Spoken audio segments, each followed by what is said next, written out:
동장군의 기세가 점점 강해지고 있는데요. 오늘과 내일 사이 수도권 등 내륙에서는 강한 바람이 불면서 체감온도가 무려 영하 20도까지 곤두박질할 것으로 예고가 됐습니다. 또 한파 속에 충남과 호남 지방은 대설도 비상입니다. 취재 기자 연결해서 자세한 내용 알아보겠습니다. 정혜윤 기자. 네, 과학기상부입니다. 네, 이번 한파 오늘과 내일 사이가 절정인 거죠? 네, 그렇습니다. 오늘부터 내일까지 날씨가 크게 추워지면서 이번 한파가 절정에 달할 것으로 보입니다. 네, 서울 등 수도권은 오늘 종일 체감온도가 영하 5도에서 영하 10도 사이를 오르내리겠고요. 내일은 서울 등 수도권의 아침 체감온도가 영하 20도 안팎까지 곤두박질할 전망입니다. 한낮에도 체감온도가 영하 15도 안팎에 머물 것으로 보여서 내일과 모레 아침까지는 이번 겨울 최강 한파가 맹위를 떨칠 것으로 예상됩니다. 이에 따라 현재 강원 북부를 중심으로 한파 경보가, 경기 북부와 강원도에는 한파주의보가 내려졌고요. 해안 곳곳에는 강풍주의보가, 또 해상에는 대부분 풍랑특보가 내려져 있습니다. 특히 서울 기온이 내일 아침 올겨울 최저인 영하 12도까지 떨어질 것으로 예상되면서 첫 한파특보가 내려질 가능성도 있습니다.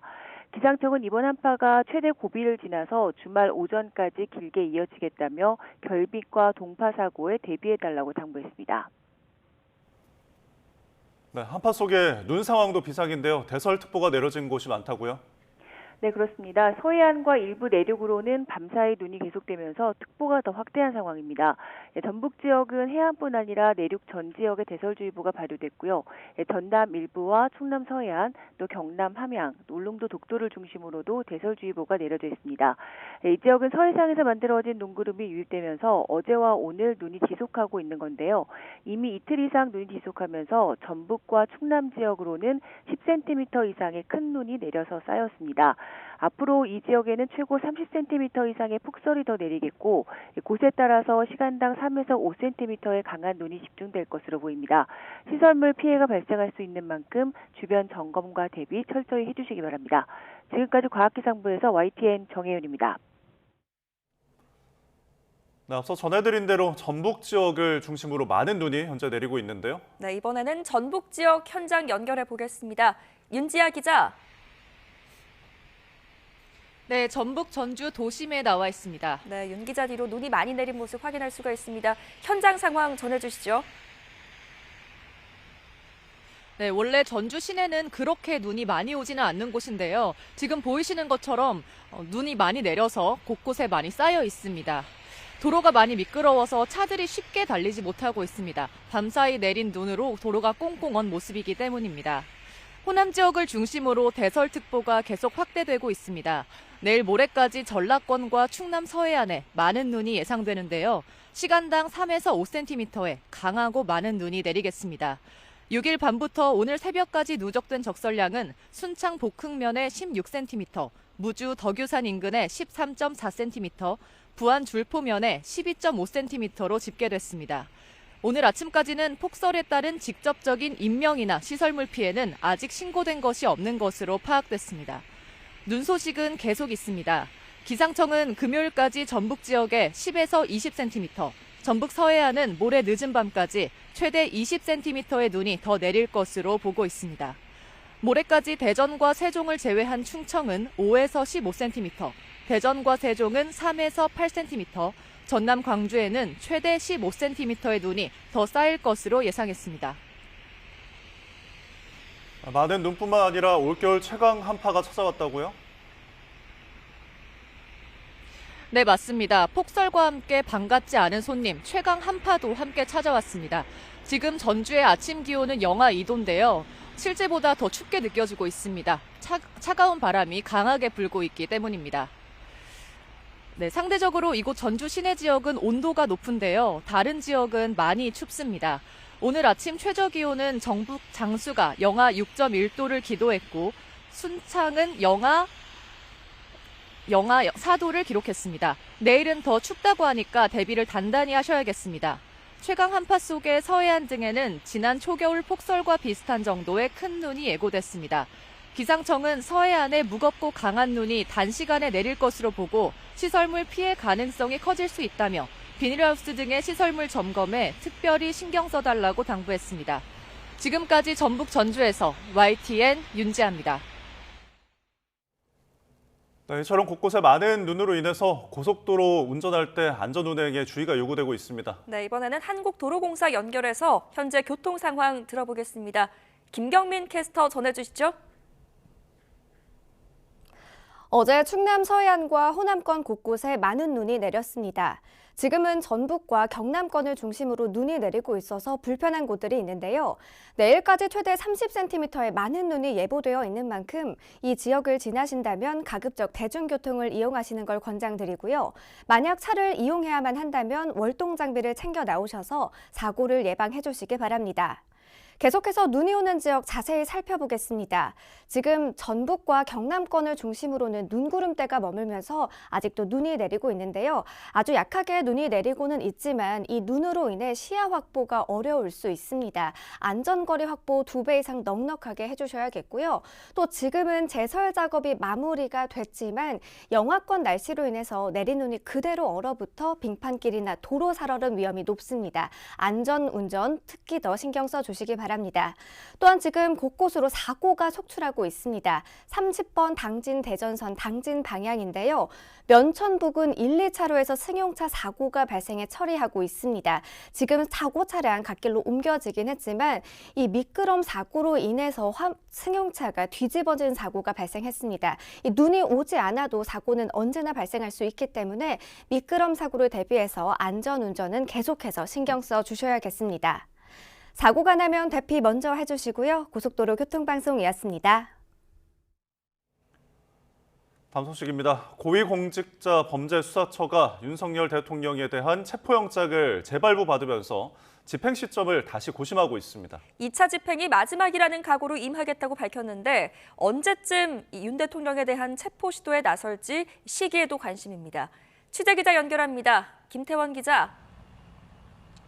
네, 고위공직자 범죄수사처입니다. 네, 공수처 현재 분위기 어떻습니까?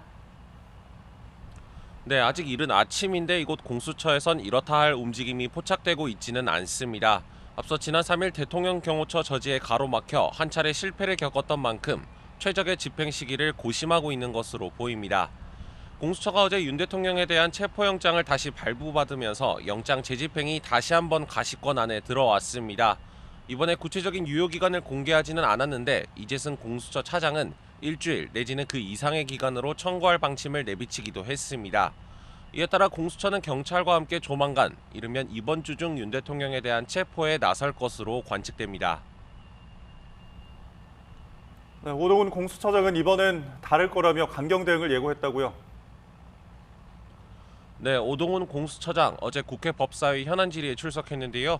지난 3일 1차 집행 과정에서 예측하지 못한 부분이 많이 발생해 결과적으로 실패했다면서 책임을 통감하고 국민에게 진심으로 사과드린다고 말했습니다. 그러면서 이번이 마지막이라는 비상한 각오로 철두철미하게 영장 집행을 준비하겠다고 강조했습니다. 들어보시겠습니다. 2차 영장 집행이 마지막 영장 집행이라는 그 비장한 각오로 철두철미하게 준비해서 2차 집행에 대해서는 목적을 달성할 수 있도록 2차 집행에선 총력전을 펼쳐서 윤 대통령의 신병을 반드시 확보하겠다는 것으로 해석되는데요. 공수처와 경찰 등이 함께하는 공조수사본부는 영장 집행을 막아서는 경호처 직원 등에 대해서는 현행범으로 체포하는 등 강경하게 조치하는 방안을 검토하고 있는 것으로 알려졌습니다. 네, 그런데 윤 대통령이 실제 관저에 머물고 있는지에 대해서는 오 처장이 보고받지 못했다고 밝혔죠? 네, 마찬가지로 어제 국회 법사위에 출석해 이어간 발언입니다. 윤 대통령이 달아났을 가능성도 있다고 보느냐는 의원들의 거듭된 질문에 오 처장은 여러 가지 가능성에 대해서 생각하고 있다며 여지를 남겼습니다. 또 도주 의혹과 관련한 사실관계를 파악한 게 있느냐는 질의엔 정확하게 보고받은 것은 없지만 차량에 관한 이야기는 들었다고 답했습니다. 다만 윤 대통령이 관저에 머무르고 있을 가능성이 현재로서는 더 높아 보이는 만큼 이 같은 오 처장의 발언은 아직 구체적인 위치를 파악하지는 못했다는 의미로 해석됩니다. 지금까지 공수처에서 YTN 김태원입니다. 네, 공수처가 조만간 체포영장 집행을 시도할 것으로 보이는 가운데 대통령 관저 앞은 긴장감이 높아지고 있습니다. 영장 재발부 소식이 전해지자 관저 앞엔 다시 집회 인파가 모여들고 있습니다. 취재기자 연결합니다. 손효정 기자. 네, 서울 한남동 대통령 관저 앞에 나와 있습니다. 네, 먼저 이 관저 앞에 집회 상황 어떻습니까? 네, 매서운 한파가 찾아왔지만 이곳 관저 앞에선 대통령 탄핵 반대 집회가 밤새 열렸습니다.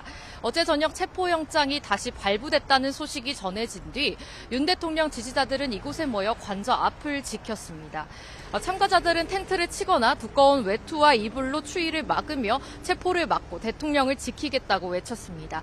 밤사이 다른 시민이 집회 현장에 접근하면서 집회 참가자와 실랑이가 벌어지긴 했지만 큰 물리적 충돌은 빚어지지 않았습니다.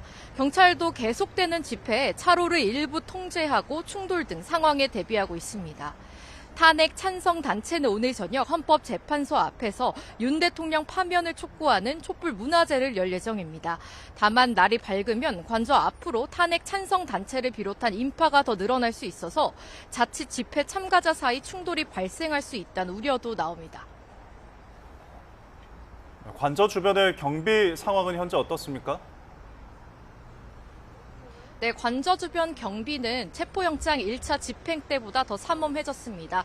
여기선 보이지 않지만 관저 진입로 앞에는 대형 버스가 가로질러 주차돼 있어서 한눈에 봐도 진입이 쉽지 않은 상황입니다. 경호처 관계자로 보이는 사람들도 신분을 확인한 뒤 버스를 피해 관저 안으로 들어가고 있는데요. 공수처가 체포영장 재집행을 시도할 경우 언제라도 차벽을 세울 수 있도록 대비하는 것으로 보입니다. 진입로 가장자리 빈틈에 원형 철조망이 여전히 촘촘하게 설치돼 있어서 관저가 사실상 요새화된 상황입니다. 여기선 관저한 모습이 보이지 않지만 2차, 3차 저지선 경계도 강화됐을 것으로 추정됩니다. 관저 근처에 공수처나 경찰 비상계엄 특별수사단으로 추정되는 차량은 아직 보이지 않습니다. 다만 관저를 지키는 경호처가 영장 집행 저지를 고수하는 만큼 2차 집행에 나서는 공수처와 경찰과의 대치는 더 격해질 것으로 보입니다. 지금까지 한남동 대통령 관저 앞에서 YTN 손유정입니다. 앞서 윤석열 대통령의 체포영장 집행에 실패했던 공수처가 충분한 준비를 못했다는 정황이 계속해서 드러나고 있습니다. 공수처장은 준비한 차량이 들어가지 못해서 집행에 실패했다고 밝혔는데 예정 시각보다 빨리 철수했다는 점도 인정했습니다. 김철희 기자의 보도입니다. 5시간 반 만에 체포영장 집행에 실패했던 공수처가 원래 계획보다 더 빨리 철수를 결정했다고 밝혔습니다. 예정했던 차량 진입이 안 돼서 계획이 틀어졌단 건데 퇴로가 막힌 상태에서는 장기전이 힘들다고 판단해 물러선 거라고 설명했습니다. 화장실까지 겸비한 차량까지 준비한 상황이었는데 그런 것들이 계획대로 안 되는 바람에 퇴로가 좀 막히는 상황이었습니다. 또 경호처 화기 때문에 물리적 충돌 우려가 커 집행이 어려웠다고도 밝혔는데 정작 경호처가 어떤 화기를 어떻게 동원했다는 건지에 대해선 보고를 받지 못했다고 답했습니다. 현장에 있던 검사가 저쪽에서 화기를 꺼내려고 한다 이런 얘기를 하던가요? 그런 부분에 대해서는 구체적으로 보고받은 바는 없습니다. 공수처 차장 역시 경호처가 정당한 영장 집행에는 응할 줄 알았다면서 물리적 충돌을 대비하지 못했다는 점을 실토한 바 있습니다. 지도부가 영장 정당성에만 기대 충분한 준비 없이 집행에 임한 것은 아닌지 의심이 가는 대목입니다. 이후 관저 입구에 새로 철조망이 설치되는 등 보안이 더 강화된 가운데 재집행에는 성공할 수 있을지 우려의 목소리가 커지고 있습니다. YTN 김철입니다. 윤석열 대통령의 내란죄 수사를 두고 그동안 검찰과 경찰, 공수처까지 경쟁적으로 수사에 뛰어들면서 혼란을 더했는데요. 주도권을 따낸 공수처는 윤 대통령 측의 비협조에 이러지도 저러지도 못하면서 시간만 허비하고 말았다는 지적입니다. 김태원 기자입니다. 비상계엄 관련 고발을 접수한 검찰과 경찰, 공수처는 특별수사본부와 특별수사단, TF를 각각 꾸리면서 경쟁적으로 수사에 뛰어들었습니다. 검찰이 핵심 피의자인 김용현 전 국방부 장관을 긴급 체포하면서 앞서 나가자 경찰이 질세라 자택 등을 압수수색해 증거물을 확보했고 공수처는 압수수색 영장을 청구했다가 중복 청구를 이유로 법원에서 기각당하는 등 초반부터 난전이었습니다. 곽종근 특전사령관이나 홍장원 전 국정원 1차장 등 관계자들이 하루 새 공수처와 검찰 양쪽에서 조사받는 일도 있었습니다. 이번 사태의 정점인 윤 대통령이 조사받을 곳을 스스로 선택하는 수사기관 쇼핑이 벌어질 거란 우려까지 나왔습니다. 계엄군 사령관들의 신병을 모두 확보한 검찰이 먼저 윤 대통령에게 2차례 출석을 요구한 데 이어 공조분도 소환을 통보한 겁니다. 논란 끝에 검찰이 윤 대통령 사건을 넘기기로 공수처와 합의하며 중복 수사 우려는 일부 해소됐습니다. 하지만 사상 최초로 현직 대통령에 대한 체포영장까지 발부받으며 혐의 입증을 자신하던 공수처. 경호처 저지에 부딪혀 윤 대통령과 대면조차 못하고 영장 집행에 실패하며 체면을 구겼습니다. 이후 영장 집행을 경찰에 일임한다고 밝혔다가 경찰 측 거부로 입장을 번복하는 총극까지 벌어졌습니다. 수사기관들이 초기부터 경쟁에 열을 올렸지만 한 달째 윤 대통령은 조사해보지도 못한 채 시간만 흘러가고 있습니다. YTN 김태원입니다. 국회가 오늘 오후 본회의를 열고 최상목 대통령 권한대행이 제2요구권을 행사한 이른바 쌍특검법 등 8개 법안의 재표결을 진행합니다. 내란특검과 김건희 여사 특검법을 포함해서 양곡관리법과 농산물 가격 안정법 등 양곡사법, 국회법과 국회증언 감정법 개정안이 대상입니다. 재표결 시 가결을 위해선 재적의원 과반수 출석과 출석의원 3분의 2의 찬성이 필요한데 전체 300석 가운데 범야권이 192석을 차지해서 여당에서 최소 8표의 이탈표가 나오지 않으면 법안은 최종 폐기됩니다.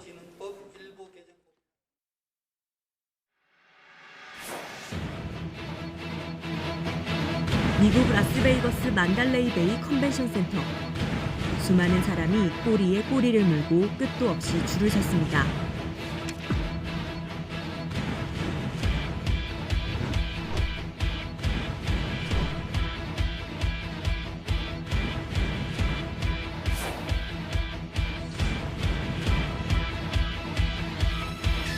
Do you like my jacket?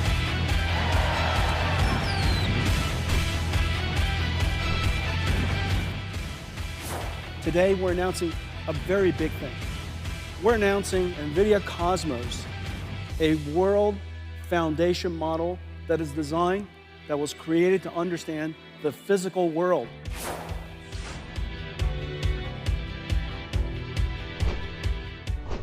노트북 등 PC에 들어가는 그래픽 처리 장치로 성능은 2배 이상 좋아지고 가격은 3분의 1 수준으로 낮췄습니다.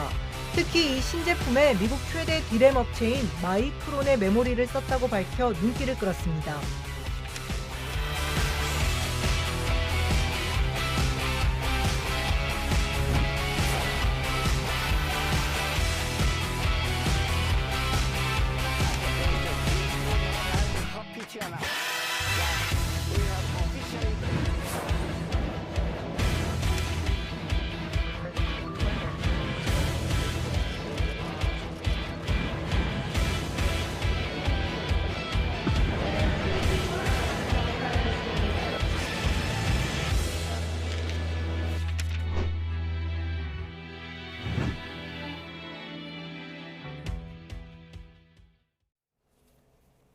네, 최신 경제 소식을 빠르고 친절하게 전해드립니다. 스타트 경제, 오늘은 석병훈 이화여대학교 경제학과 교수와 함께하겠습니다. 교수님 어서 오십시오. 안녕하십니까? 네, 어서 오십시오.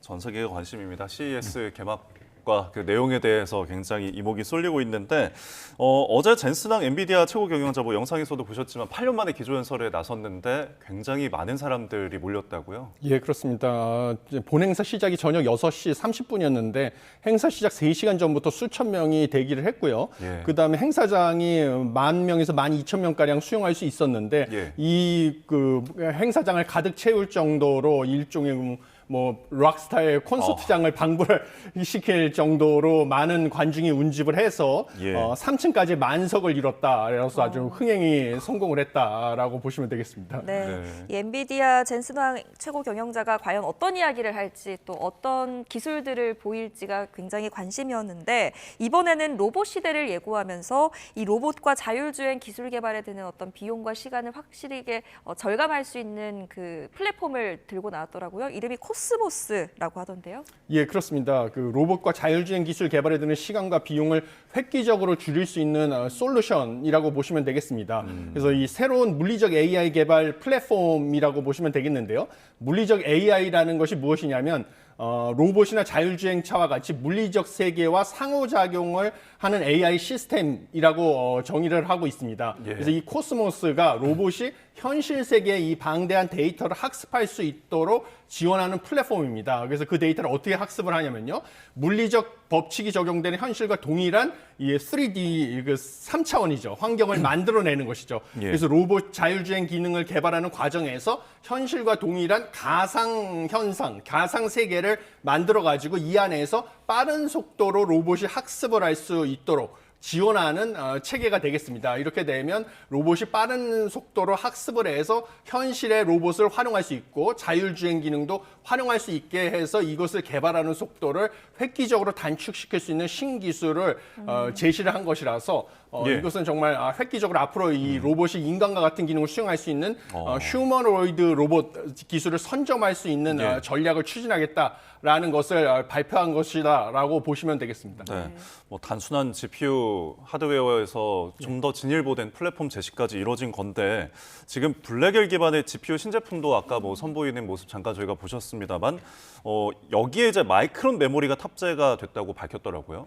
예, 그렇습니다. 그 이번에 연설에서 그 데스크톱이랑 노트북 같은 퍼스널 컴퓨터, 개인용 컴퓨터에 들어가는 차세대 그래픽 처리 장치, 그 GeForce RTX 50 시리즈도 공개를 했는데요. 예. 여기에 엔비디아의 최신 AI 가속기인 블랙엘을 탑재하고 이 AI 가속기에 엔비디아 GPU AI 메모리를 결합해서 가속기를 만드는데 여기에 이 미국 반도체 기업인 마이크론 네, 그 반도체가 들어가는 거죠. 네. 그래서 원래는 우리나라의 그 SK 하이닉스께 들어가는 게 아니냐 하는 많은 기대가 있었습니다.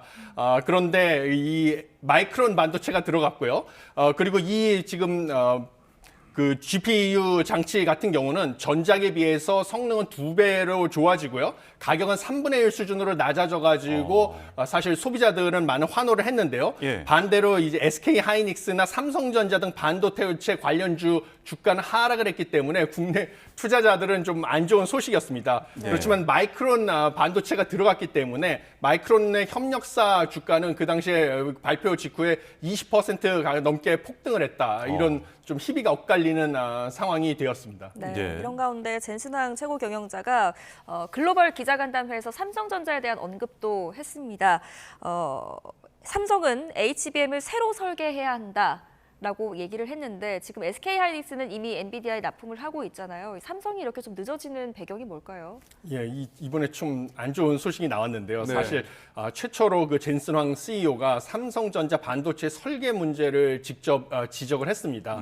그 삼성이 오랫동안 그 HBM 성능 테스트를 통과하지 못했는데요. 예. 그동안 이 HBM이 그 발열 문제가 있다라는 것이 지적이 되었고요. 이 발열 문제를 잡기 위해서 노력을 해왔는데 개선이 되지 못하고 있다라고 알려져 있습니다. 그런데 이것이 결국은 설계 문제와 연관이 돼 있는 것으로 보이고 있습니다. 왜냐하면 젠슨황 CEO가 이번에 삼성은 HBM을 새로 설계해야 된다라고 언급을 했기 때문입니다. 그래서 이 설계 문제를 지금 개선해야 될 것으로 보이고요. 그런데 뭐 사실 저 미국 사람들이 얘기할 때 항상 문제점을 지적하고 나면 네. 또 이제 긍정적인 측면도 언급을 하는 병주고 약주고요. 그 이제 네. 병주고 약주고 식으로 언급을 하기 때문에 네. 사실 이것을 개선할 수 있을 것이다라고 뭐 내일이 수요일인 것을 믿는 것처럼 확신한다 이런 식으로 립서비스 차원으로 얘기를 했습니다. 네. 그래서 삼성의 기술력을 믿기 때문에요. 언젠가는 이 설계 문제를 직접 해결할 수 있다라고 확신한다라는 축으로 언급을 했는데 뭐 이게 단기간에 해결할 수 있기는 쉽지 않다. 이렇게 좀 안 좋은 소식이다라고 보고 있습니다. 그래서 삼성전자가 좀 조기에 이것을 해결할 수 있기를 좀 소망하는 상황입니다. 네, 뭐 내일의 해는 반드시 뜨지만 해가 뜨기 전 밤이 가장 어둡다라는 예. 말이 있으니까요. 좀 더 기다려봐야 될 것 같습니다. 자, CES 이제 본격적인 개막을 해서 관심이 쏠리고 있는데 일단 주제를 보니까 영어로 이제 다이브인, 우리말로는 몰입이다라고 하더라고요.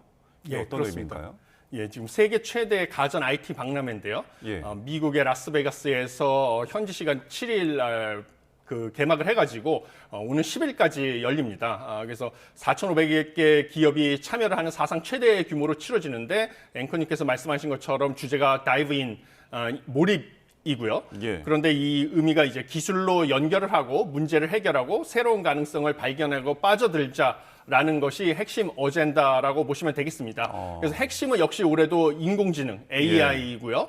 그 지난해에도 대표 키워드가 AI였는데요. 1년 사이에 이제 한층 AI 기술력이 확장되고 진화가 됐다라고 해서 이번에는 이 AI가 개인을 위한 맞춤형, 그다음에 더 많은 분야에 확장돼서 적용되는 수 있도록 성장했다는 것을 보여주기 위해서 이 몰입을 갖다가 핵심 아젠다로 설정했다라고 보시면 되겠습니다. 네. 이 CES에서 우리나라 기업들의 어떤 활약도 기대가 되는데요. 삼성전자와 LG전자가 지금 AI 가전 혁신을 두고 전면 승부를 펼친다고요? 예, 그렇습니다. 지금 삼성전자와 그 LG전자가 스마트홈이라고 하죠. 그래서 이 가전제품만 단순히 판매하는 게 아니라 AI 기능을 이용해가지고요. 집안의 시스템을 갖다가 가전제품 시스템을 혁신적으로 편리하게 관리하고 효율적으로 제어할 수 있도록 돕는 이 솔루션을 이번에 보여주고 있습니다. 네. 그래서 이를 갖다가 삼성전자 같은 경우는 홈 AI, LG전자는 AI 홈으로 각각 명명을 해서 스마트홈을 실현하는 AI 기술 가전을 선보이고 있습니다.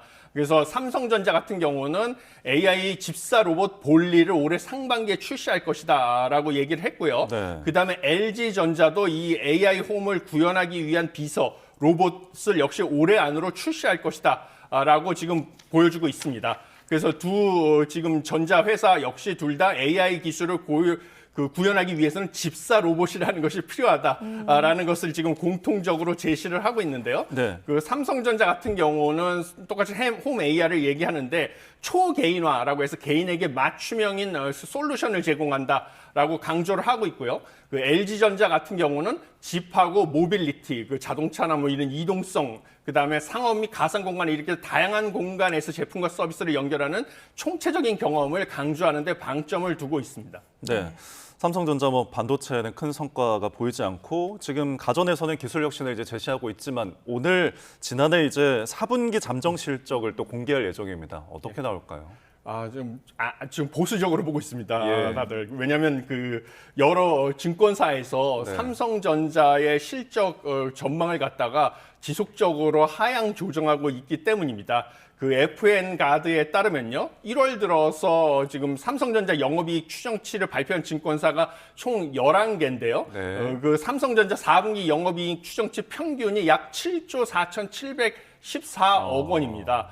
그런데 지난 3개월간 집계한 4분기 영업이익 컨센서스가 8조 2,105억 원이거든요. 예. 그러니까 사실은 1월에 나온 전망치가 약 7,400억 원 정도 낮아진 것이죠. 네. 그런데 왜 이렇게 자꾸 삼성전자 전망치를 증권사들이 낮추고 있느냐라고 하면 그 주요 이유가 삼성전자의 주력 그 상품인 그 메모리 반도체 가격이 지속적으로 하락하고 있고요. 그다음에 삼성전자가 또 추진하고 있는 파운드리 사업 같은 예. 경우는 가동률이 역시 하락을 해서 계속 손실을 보고 있는 상황입니다.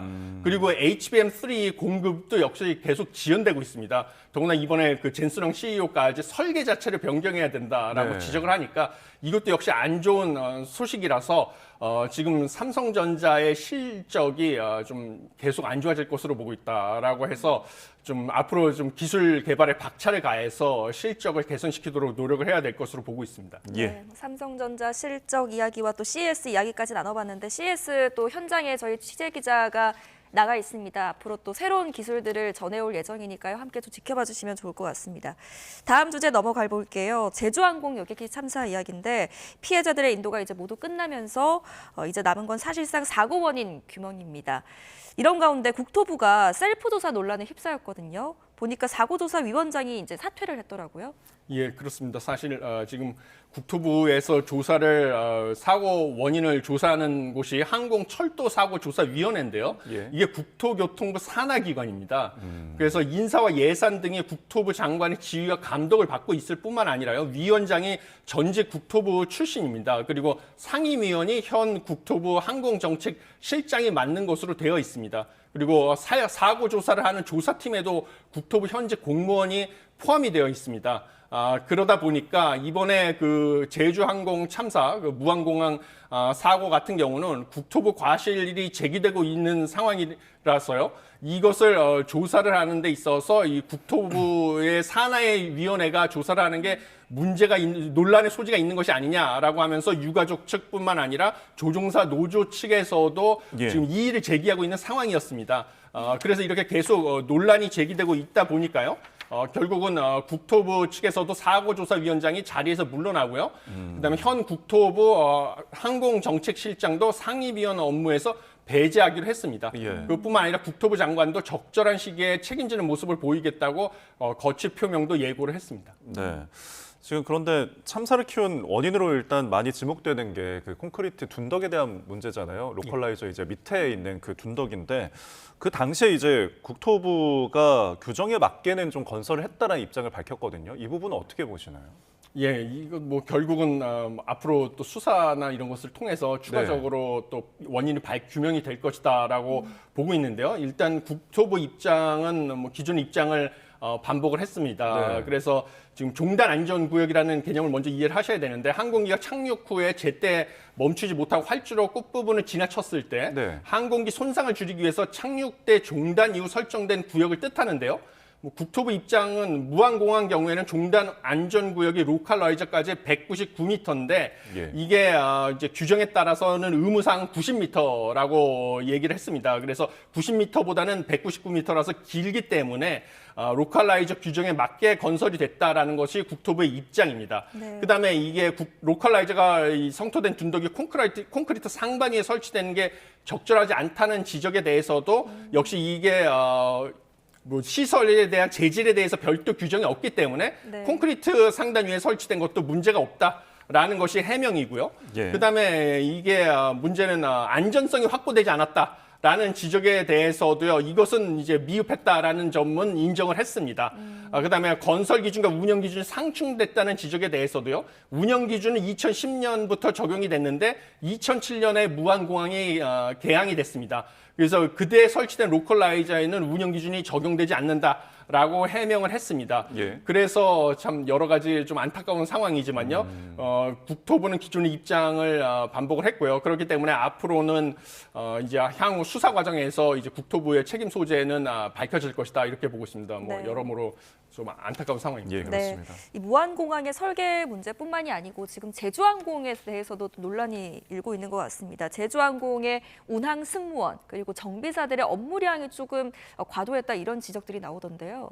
예, 그렇습니다. 지금 국토교통부 항공정보 포털 시스템에 따르면요. 지난해 기준으로 제주항공의 국제선 여객기 운항 편수가 47,000여 편으로서요. 국내 저비용 항공사 중에 가장 많은 것으로 나타났습니다. 그런데 지난해 기준으로 제주항공에 재직 중인 조종사가 670명인데요. 그러면 한 명당 평균 국제선 여객기 운항 편수가 70.2편에 이르는 것입니다.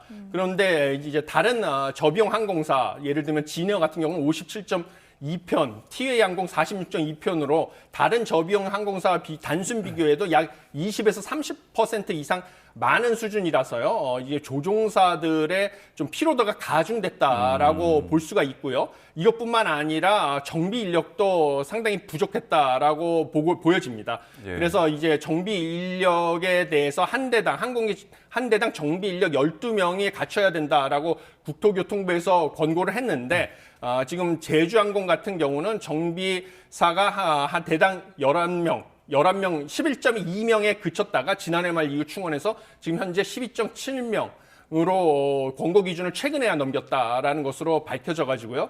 좀 이런 부분에 대해서 좀 근무 환경이 열악했다라는 것이 지금 비판을 받고 있는 상황입니다. 제주항공의 무리한 업무에 대해서도 조금 조사가 필요한 부분인 것 같습니다.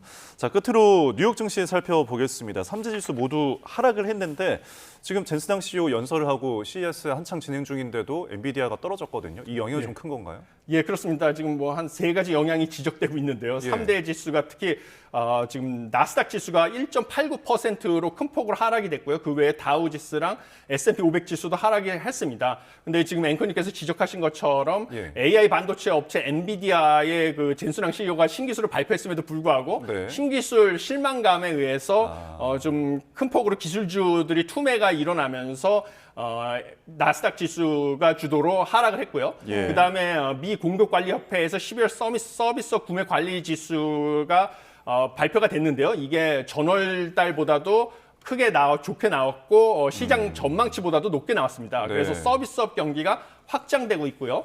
그다음에 작년 11월 구인 이직 보고서에서 구인 건수도 역시 10월 달보다 증가해서요.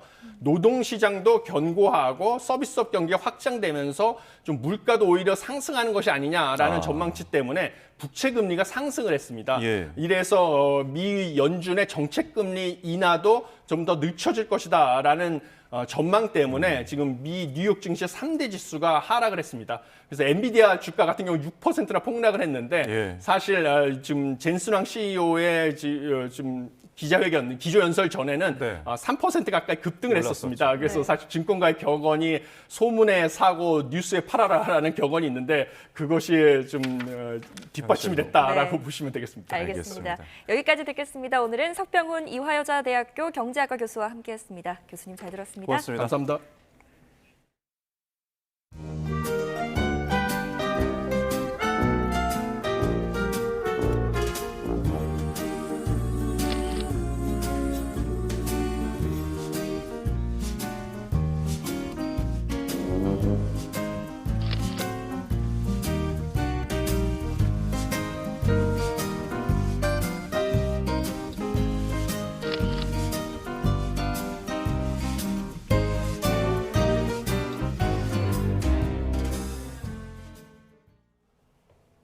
이제 곧 취임할 트럼프 미국 대통령 당선인이 영토 확장 야욕을 점점 더 노골적으로 드러내고 있습니다. 파나마 운하와 그린란드 합병을 위해 군사력도 사용할 수 있다고 말했습니다. 워싱턴 권준기 특파원입니다.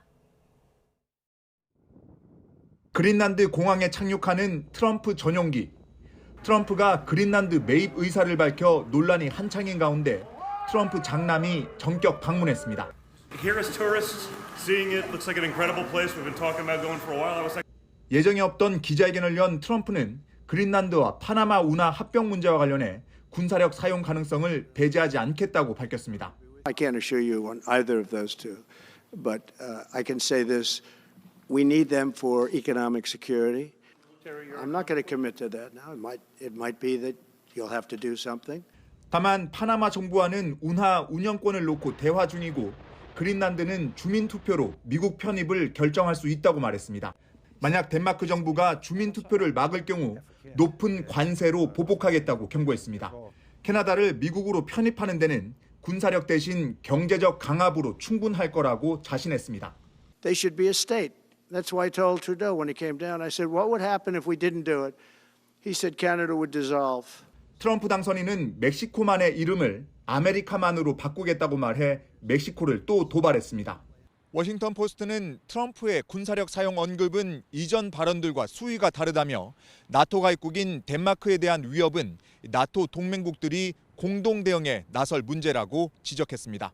워싱턴에서 YTN 권준기입니다.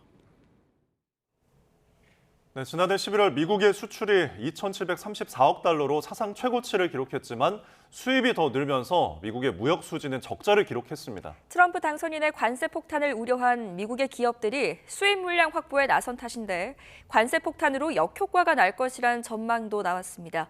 뉴욕에서 이승윤 특파원입니다. 지난해 11월 미국의 수출은 전월보다 2.7% 증가한 2,734억 달러로 사상 최고치를 기록했습니다. 하지만 수입이 3,516억 달러로 3.4% 늘며 수출액을 넘어섰습니다. 트럼프 당선인이 모든 미국 수입품의 10에서 20%, 멕시코와 캐나다산 제품에는 25%의 관세를 부과하겠다고 공약한 여파입니다. We have a massive deficit with Mexico, and we help Mexico a lot there. We're going to put very serious tariffs on Mexico and Canada because 미국 기업들이 관세 폭탄 이전에 수입 물량 비축에 나서면서 무역 수지 적자 폭을 키운 겁니다. 미국 무역 적자는 782억 달러로 6.2% 늘었는데 12월에도 수입 증가 추세가 이어질 전망입니다. 이런 가운데 세계 각국은 관세 폭탄 대비를 위해 미국 없는 무역 준비에 나서며 관세가 미국 무역에 불리하게 작용할 것이란 관측이 나오고 있습니다. at least threatened higher tariffs. And the WTO is much weaker than it was, where there's certain very adverse impacts on the U.S. economy. 유럽연합과 남미 공동시장 메르코수르 31개국이 자유무역협정 FTA 협상을 마무리하고 서로 관세를 90% 내리기로 한 것이 대표적입니다. 러시아와 중국, 인도, 중동 산유국들은 달러를 사용하지 않는 무역 거래를 추진 중입니다. 경제 전문가들은 미국의 무역 수지 적자를 개선하려는 트럼프의 관세 폭탄이 역설적으로 미국의 무역 수지를 악화시키고 미국을 배제하는 무역을 확대하는 결과를 가져올 수 있다고 분석했습니다. 뉴욕에서 YTN 이승윤입니다. 미래형 교통수단으로 주목을 받고 있는 전기수직 이착륙기, 이른바 하늘을 나는 택시를 볼 날이 가까워지고 있습니다. 미국 등 각국에서 시험 비행뿐 아니라 관련 규정을 새로 만드는 등 제도 정비에도 속도를 내고 있습니다. 이경아 기자입니다. 미국 캘리포니아에서 시험 비행 중인 전기수직 이착륙기 조비입니다. 시속 322km로 최장 161km까지 날아갈 수 있습니다. 한 번에 최대 4명까지 태울 수 있는데 지난해 10월부터 본격적인 성능 테스트에 들어갔습니다. For example, a trip that could take an hour or 2 hours on the ground, stuck in traffic, and you can fly that in 5 or 10 minutes. We think that's a game changer for the quality of people's lives. 미국 연방항공국은 최근 전기 수직 이착륙기 산업에 대한 운영 규칙을 마련했습니다. 80년 만에 처음으로 파워리프트라는 이름으로 새로운 분야가 생긴 겁니다. 이런 움직임 속에 미국 실리콘밸리의 또 다른 기업도 자체 개발을 마친 전기 수직 이착륙기를 시험하고 있습니다. 기업 대표는 영화에서나 보던 풍경을 가까운 미래에 보게 될 것이라고 전망했습니다. So 10, maybe 15 years down the road, I believe you will see highways in the sky. There will be hundreds, thousands of these aircraft flying in individual cities, and it will truly change the way our cities are even built. 미국뿐 아니라 중국도 새 이동 수단을 상용화하기 위한 경쟁에 뛰어들었습니다. 전기를 써 환경에도 이롭고 미래 부가가치가 큰 만큼 국가 경쟁력과도 직결되는 기술로 보고 있습니다. 두바이는 이미 에어택시 정거장을 짓고 있어 올 연말쯤 세계에서 가장 먼저 실제 운항을 시작할 것이란 전망이 나옵니다. 기술은 상용화에 한층 다가섰지만 사람을 태우기 위해서는 안전기준 등 세부적인 제도 마련이 더 필요할 것으로 보입니다. YTN 이경아입니다. 이번엔 출근길 날씨 알아보겠습니다. YTN 야외 스튜디오에 연결합니다. 윤수빈 캐스터. 네, 윤수빈입니다. 네, 오늘 아침 얼마나 춥습니까? 네, 어제에 이어 오늘도 강추위가 이어지고 있습니다. 현재 서울 기온은 영하 4.5도로 어제만큼 추운데요. 앞으로 찬바람은 더 강해지겠고 종일 체감온도가 영하권에 머무르겠습니다. 나오실 때는 따뜻한 외투로 보온에 각별히 신경 써주시기 바랍니다. 네, 오늘도 충청 이남을 중심으로는 많은 눈이 이어지죠? 네, 맞습니다. 지금은 눈비가 잠시 소강 상태를 보이고 있는 곳이 많지만 오늘도 충청과 남부지방을 중심으로 산발적인 눈비가 이어집니다. 이들 지역은 이미 10cm 안팎의 많은 눈이 내려 쌓인 가운데 강하고 많은 눈이 더 내릴 것으로 보이니까요. 시설물 피해 없도록 각별히 주의하시기 바랍니다. 현재 강원 북부에는 한파 경보가, 그밖에 강원도와 경기 북부에는 한파주의보가 발효 중입니다. 이들 지역은 현재 철원이 영하 14.8도, 파주는 영하 12.4도까지 곤두박질했고요. 그밖의 지역도 안동이 영하 5.1도, 세종은 영하 3.9도까지 떨어졌습니다. 낮 동안에도 찬바람이 불면서 종일 춥겠습니다. 오늘 서울 한낮 기온 0도, 춘천 영하 1도, 전주는 3도 선에 그치겠습니다. 강추위 속 충남과 전북 지방에는 대설주의보가 내려져 있고요. 눈발이 강해졌다 약해지기를 반복하고 있습니다. 앞으로 이들 지역과 제주 산간에는 최고 30cm 이상, 충남과 전남에도 최고 20cm 이상의 폭설이 더 쏟아지겠습니다. 특히 시간당 3에서 5cm의 매우 강한 눈이 예상되는 만큼 피해 없도록 주의하시기 바랍니다. 호남 지방의 눈비는 금요일까지, 제주도는 일요일까지 길게 이어지겠고요. 목요일인 내일은 서울 아침 기온이 영하 12도, 체감온도는 무려 영하 20도 가까이 곤두박질하면서 이번 한파가 절정에 달할 전망입니다. 한편 현재 충남과 호남을 중심으로는 가시거리 200m 미만의 매우 짙은 안개가 끼어 있습니다. 이들 지역은 많은 눈이 내려 쌓이면서 도로도 무척 미끄러우니까요. 그 어느 때보다도 교통안전에 각별히 유의해 주시기 바랍니다. 지금까지 서울 상암동 야외 스튜디오에서 YTN 윤수빈입니다. 이상으로 뉴스타트를 마칩니다. 시청해 주셔서 고맙습니다.